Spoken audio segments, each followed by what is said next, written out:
અવાજ બહુ કરે કે નહીં? આપણે આગળ વધીએ ને ભડાકો બોલતા વાર નહીં લાગે. જય દ્વારકાધીશ બધાને. તો ભાઈ સવારના લગભગ 8:45 જેવું થયું છે ને આપણે પાછો વ્લોગ ચાલુ કરી દીધો છે. અને ભાઈ હજી ઓરવણું ચાલુ જ છે ને ઓરવણાની મોટર ચાલુ કરી દીધી સવારના પોરમાં.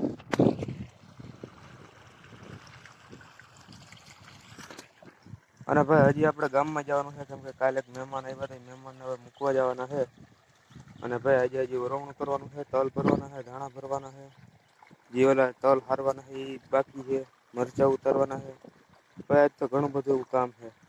અને તલ ને ધાણા બે ભરીને આજે જામજોધપુર માર્કેટ યાર્ડમાં લઈ જવાના છે. અને ભાઈ ખેડે હજી આપણે ખેતરની બાકી છે ને હમણાં ચોમાસું આવી જશે. તો આપણે હજી થોડુંક કામનો પાર નથી. હજી તો ઓરવનું ચાલે છે. આપણે હજી એક ખેતર આખું બાકી છે ઓરવવાનું.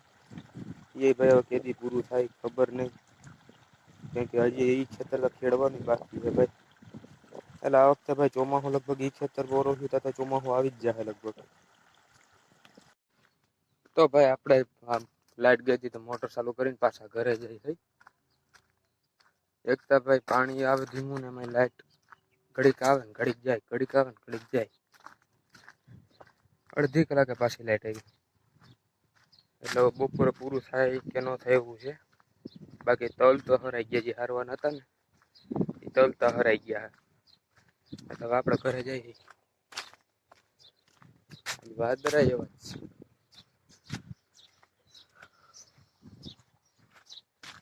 ઓરવી લેવું ને પછી વરસાદ આવશે. અટાણે જરૂર છે તો નહીં આવે. ઓરવી લેવું ને પછી આવશે. એટલે શું ભાઈ આપણે વાવણી મોડી થાય ને. વાવણી કરવાની જ છે. બિયારણ ને બધું તૈયાર છે. બીટી બત્રી તૈયાર જ છે ભાઈ. એટલે હવે વરસાદ આવે એની જ વાત છે. સોરી વરણી આવે એની જ વાત છે. એટલે ચાલુ આખણે બે પરમદી તો લગભગ વાવવાની થાય. પરમદી તો માંડવી વવાઈ જાય. હજી તો મોટર ચાલુ કરીને આવ્યા હતા. તો પાછો ચા દેવા જાય. મજૂરજી તલ હારે છે ને ચા દેવા. એટલે ભાઈ આખો દી આવી જાડીએ પટ્ટીઓ હાલે. વાંધો નહીં આપણે ચા દઈ આવીએ. ઉભડી જોઈ ને તમારે આગળ ઉભડિયું એ બતાવું. પેલા માણસોને ચા દઈ. એટલે જરાક હું ખોટો ચડી જાય તો કામ સારું કરે ને. બાકી હજી તો 10 વાગ્યા. એટલે તલ તો હરાઈ ગયા. એટલે હવે ધાણા ભરીશ. એટલે કોટો સડી જાય ને રક્ષાનો તો કામ સારું કરે. બાકી તડકો મીડિયમ. અટાણે બપોરે તો તપ પડશે હબાવનું. અટાણે મીડિયમ છે. એટલે આપણે આગળ જેમ મજૂરને ચા દઈ. પાછા ઘરે જઈને પાછું ઓરવવાનું ચાલુ કરી દઈ.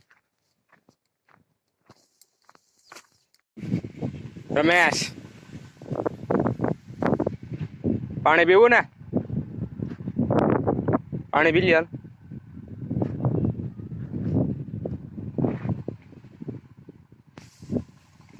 અરે ઉભડ્યું. આવી તો આખા ખેતરમાં.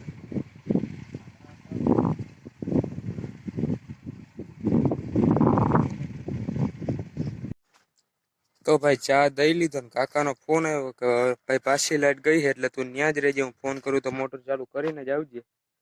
તો ભાઈ હવે ત્યાં સુધી આપણે ઉભડિયું આટા મારીએ. કેમ કે બેઠા બેઠા તો ટાઈમ નથી જાય એમ ભાઈ. તડકો હવે તપે છે હબાવ. એટલે આપણે જરાક ઉભડિયું આટા મારીએ.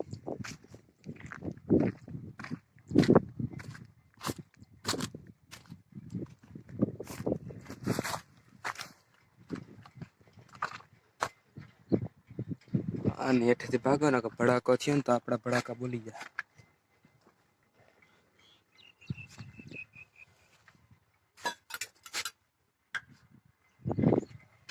આપણે પાછા આમ ફરીને જાય.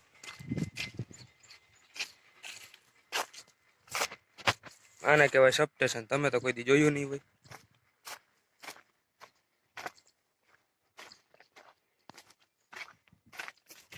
વાદળા એવા હે ને ઘડીક છાંયો ઘડીક તડકો ઘડીક છાંયો ઘડીક તડકો.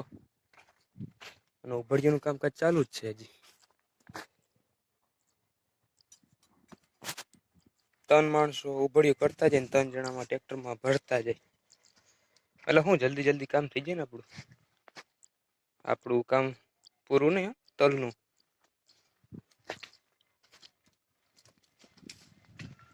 ધાણા દેખાય અહીંથી? હારિયા જો આ ધાણા જ ભરવાના છે.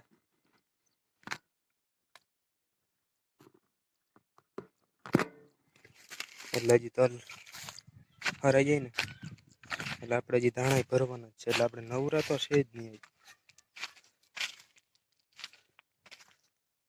આગળ આપણે પપ્પાને કેવું આઈફોન લેવો જોઈએ. પપ્પા શું કીએ. અટણ ટ્રેક્ટર ભરવા ગયા આગળ આવે ને એટલે આપણે કઈ આઈફોન લેવાનું લગભગ તો કહીને ના જ પાડી દે કે છાનનું ખેતર ઓરવવા માંડે એમ જ કહે.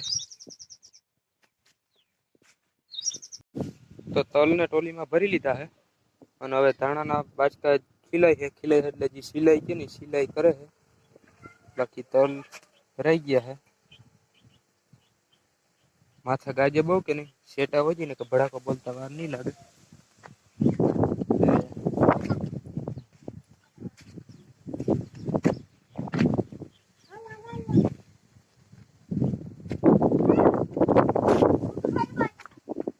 એટલે જે તલ ભરાઈ ગયા ને ધાણા ખીલે છે.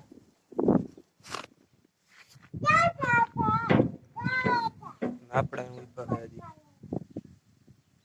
કેમ કે ભાઈ ખીલવાના થોડા ખાટું અંદર ખીલવા જવું એટલે આગળ ખીલાઈ જાય. આપણે ખાલી ભરવાના છે તો ભરી લે હું અને થોડાક છે હવે ખીલવાના આગળ ખીલાઈ જાય.